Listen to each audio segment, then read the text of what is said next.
Hello, this is CJ Miller. I'm in Shreveport, Louisiana. Across the Red River is beautiful Bossier City, Louisiana.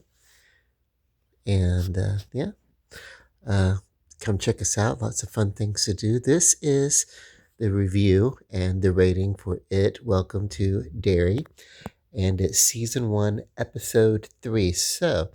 I really like this series. I really do. It's on HBO Max or HBO if you're still paying cable, you know. Uh, I stream, but yeah.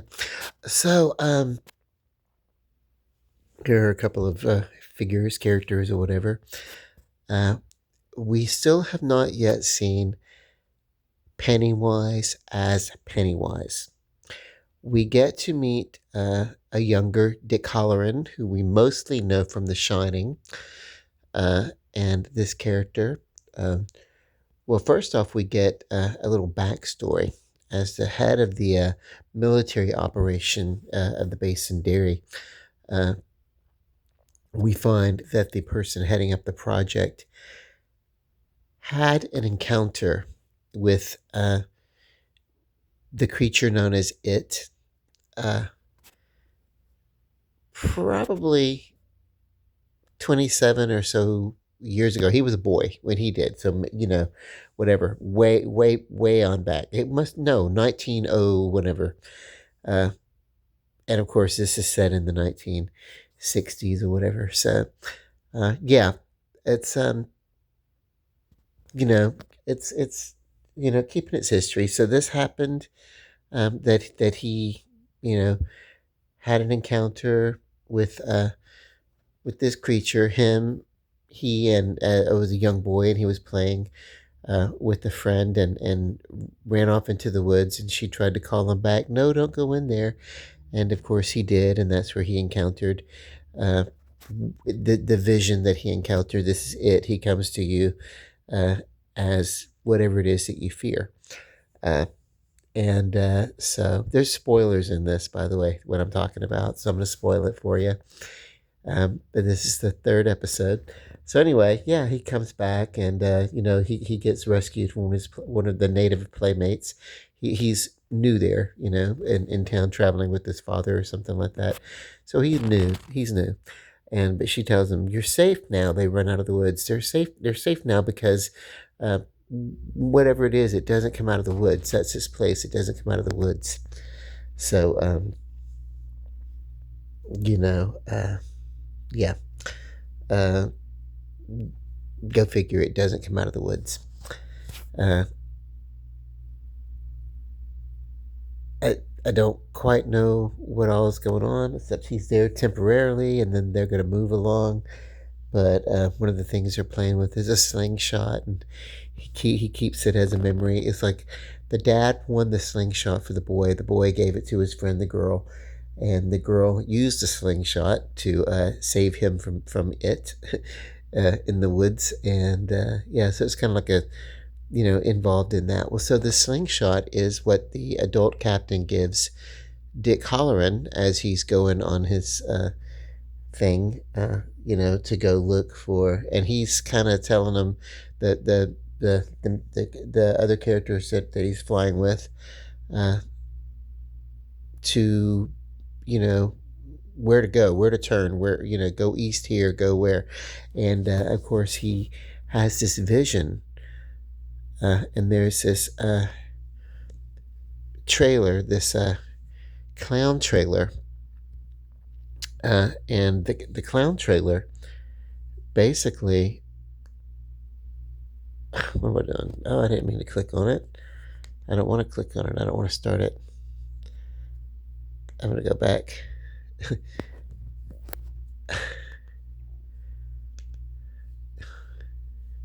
Okay, there we go.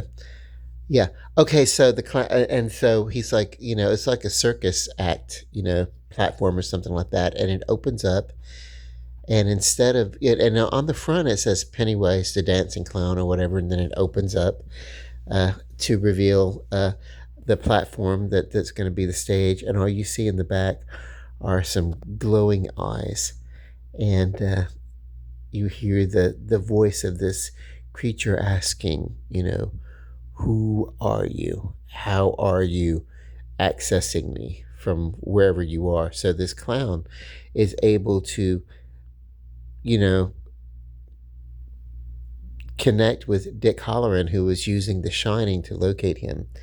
Uh, it's revealed that the military, the people running this covert military operation, know what it is. It's an entity that creates fear, a creature, basically because the man has been there and experienced it. And it is verified that Dick Halloran has some sort of psychic ability that he explains that he calls the Shining, you know. And then, of course, his uh, the one of the other leads in the program, and it's not Holleran, it's a ha, ha, ha, ha, Hannel. It's a very similar name, but it sounds like Dick Holleran, but it's I forget the name. But anyway, never mind. But he just pretty much tells him, "Look, I don't care what you call it. I know what you are. I know what you do, and stay the hell out of my head." That's he draws that line. Yeah, if we're gonna do this, you stay out of my head. You know. Now that is one tract of the story that's going on. That there's a second tract of the story, and that are the two girls that survived the incidents of the first episode. Um, this massacre of children inside of a movie theater when they had snuck in uh, after hours when one of the daughters, their father works there, and she I guess she does too, and she has the key and she lets them in. So they're trying to look for a missing schoolmate or something. But anyway, and it ends in a disaster.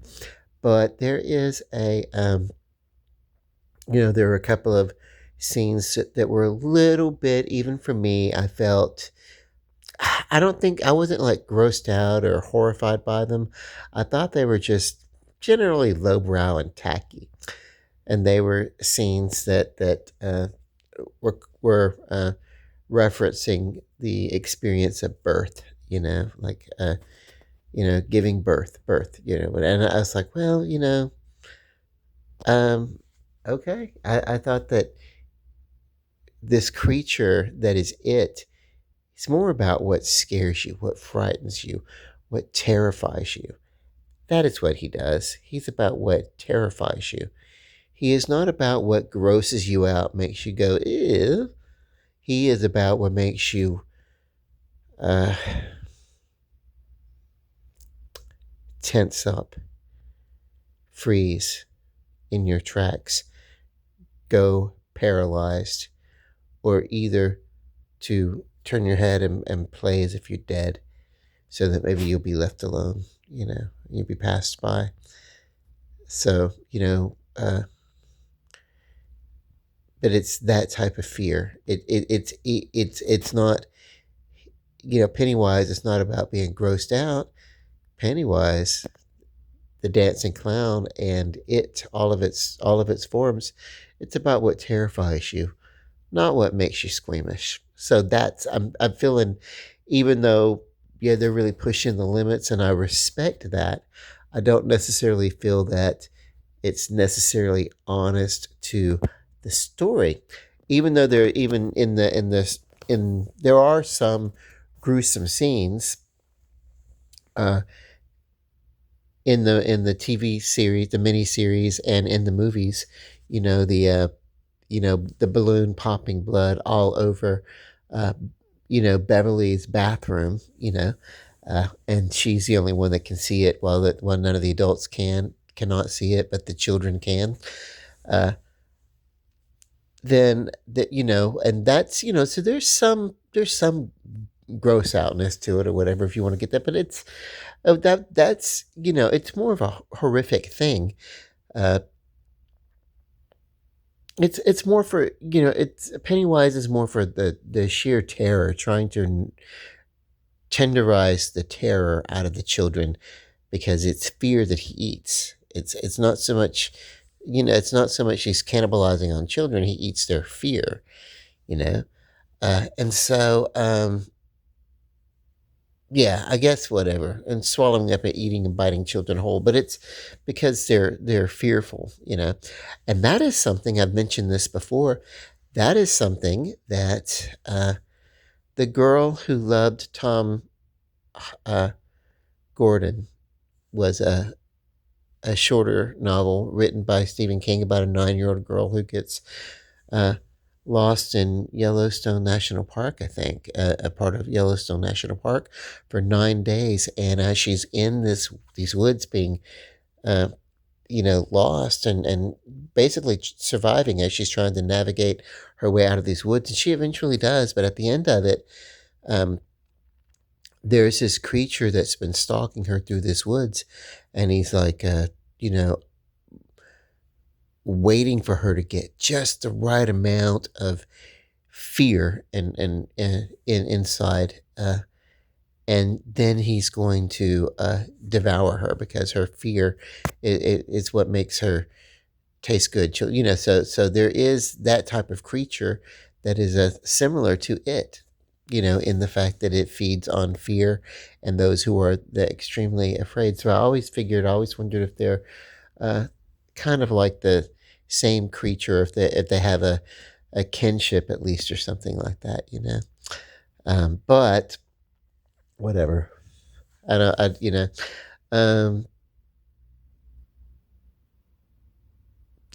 perhaps it's the same creature, different time frame, and so maybe he's in Derry 27 years or something like that, and maybe he comes out of his hibernation every once in a while. Maybe he pops up in different places in this world as he might pop up in different places in other worlds.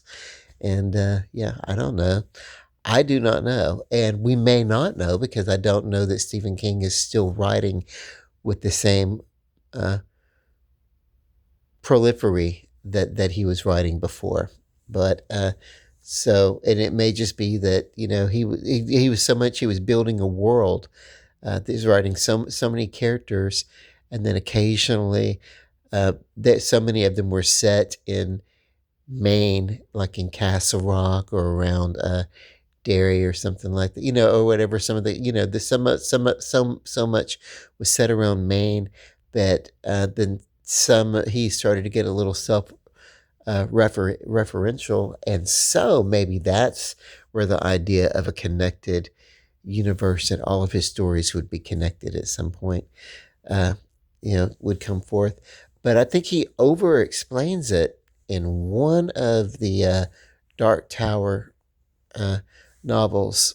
I don't know which one it is, but the one where he goes and he actually meets himself, where he doesn't really meet himself, but he writes himself into the story, into his own story. Yes, Stephen King literally wrote himself into one of the Dark Tower books, and it's Roland and his Katat, his people. Uh, they go into the world of the real life Stephen King as he wrote himself, and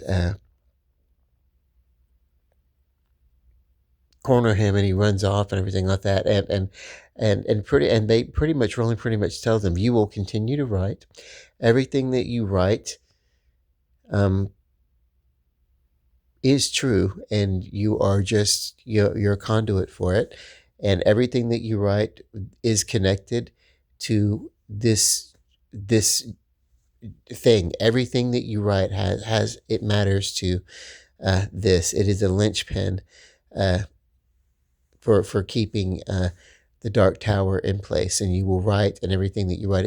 So it's like, uh, yeah.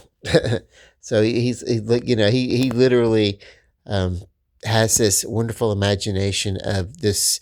He's building a world, building a world through his writing, this imaginative world, and also through everything that he's reading from other authors and everything like that. That's how it becomes a big part of whatever. And so, yeah, he wrote himself into, um, wrote himself into his own book.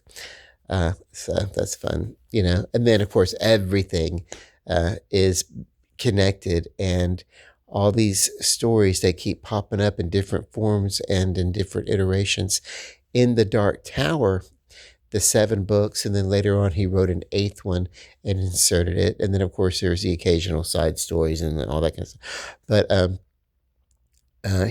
there is a character. There's a time in which he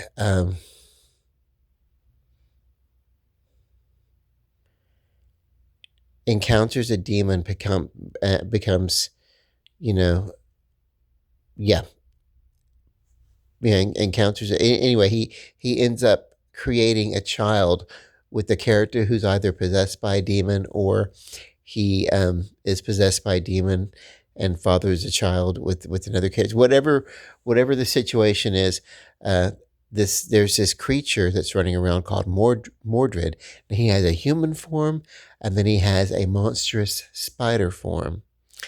That he changes into whenever he becomes like ravenous and extremely hungry. And so, and he is following behind uh, Roland, the gunslinger, and all these people. And his whole idea is when he finds them and when he's able to, he is going to eat all of them, including his human father, who is Roland. So, but I always figured that character Mordred reminded me very much of it, because it, the form that this it takes at the end of the miniseries in the movie, and I guess in the book. I didn't read the book, but it kind of takes the form of a great big giant spider creature, and inside of that spider creature, you can look through it and you can see its truest form, which are, the deadlights, or which is the deadlights, or whatever. So it's whatever. Go figure, man.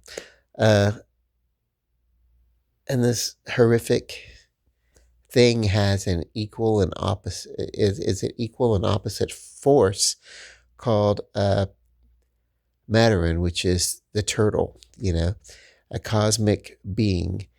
And while he's not allowed to interfere, what good is he? Maybe that's the absolute opposite. Whereas this creature, it is manipulating and doing everything.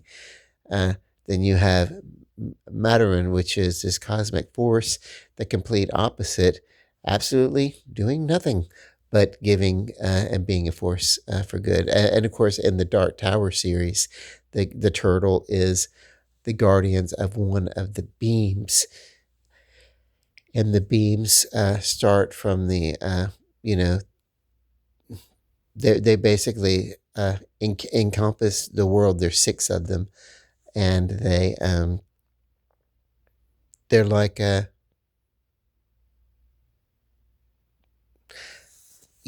lines of beams that basically connect and converge at the Dark Tower, But if that's the case, and then the Earth is a sphere, then of course on the other end of the Dark Tower, on the other end of the Earth, there must be some place else that it converges where they all meet up. Correct? Right? They're all like 6 lines, and those 6 lines must meet up on the other side of the world, Uh, so, as does Stonehenge kind of meet up with Easter Island, we think. I don't know. I've heard that. But certainly we have a North Pole and a South Pole. So, if there's this, and was that ever explored? Was that ever written about? Mr. Stephen King and family. 2 of his sons are authors now, and so is his wife, Tabitha King. And yeah, does anyone know? What is at the other end? What is at the other side of the world opposite the Dark Tower in the Gunslinger series, in the Dark Tower books? Anyway, obviously, if this were a movie, I'd want to see it. Having looked at it, I'd want to see it. Might even be worth seeing in 3D if they could make it in 3D. If it were that, some of the stuff is pretty, but I feel like if it were filmed in 3D, especially the scenes of the birthing scenes or whatever. You have to watch those first two episodes to know what I'm talking about. They're unnecessary. They're a little bit over the top. They're gross, uh, but they're there to gross you out. But supposedly, it's it's I don't think it's in I don't think it's in character with Pennywise. I feel like Pennywise is more about the fear. He's not trying to, he's not trying to gross you out. He's trying to wring the fear out of you. And I think in that case, maybe this missed the mark. But I see they're toning that down a little bit now in this third episode, because really what happens is the big, huge, everything's being kind of played down now. You got the big show opening of that first episode, and the plot's moving forward. By the third episode here, we're well into the plot. So we have 5 more episodes. We're not really going to get into seeing Pennywise really. He's slowly being, this form of Pennywise is kind of a favorite of his, because it's the thing that most children really kind of are afraid of at first. There's a clown phobia or whatever. And so that, a creepy clown kind of thing, it's like, I guess he's like that, it's probably the scariest. But one thing it's able to, it's creepy but alluring. It's terrifying and weird and scary, but alluring to children. So it kind of seductively pulls them in and then eats them up. Pennywise is the ultimate predator. That is the subtext. Now, it's not so much subtext, because Beverly was being obviously molested by her father in the movies and the books and everything like that. That's there's some of that going on, and then of course, in the movie, in the book, the kids are going through their different being abused by their father. So it's really overcoming. It's about overcoming various childhood dramas. That's really the subtext. But in this case, it's not really subtext. It's really right there front and center, especially in this last movie's It Chapter 2, before they started making this. And what it is they're like to kill the It creature. It's basically they're like, let's make it small. Well, there's more than one way to make it small, because it's like the ritual of Chud or whatever. It has to obey the whatever form it takes. It has to obey the physical law in whatever form it takes. There's some sort of whatever. So a shapeshifter must obey the physics of the form in which it takes. But that's while it's in the form that it's in that form. But anyway, so they're like, let's make it, if we try to get it to chase us through, he'll have to shrink him down and be small, and then we can like kill him while he's shrunken down to fit through, and then that doesn't work. So there's like, well, there's more than one way to make something small, and they start shouting at it and telling it what it is. You're just a clown and everything, and then it shrinks down, and then they're able to squash it out and kill it, basically, and it's dead. And the thing is that you can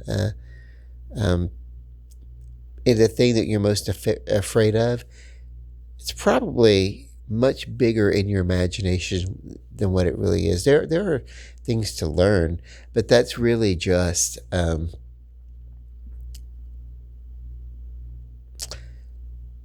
what's the word?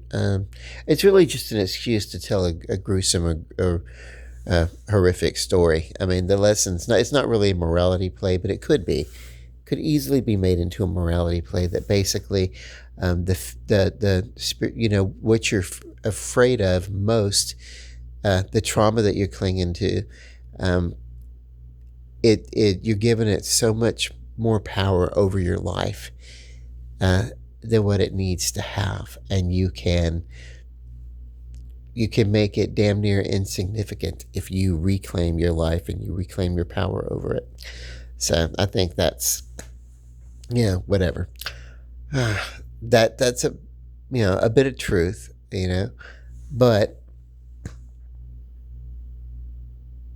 this series is kind of getting away from that because not everybody here in this story is overcoming childhood trauma or anything, so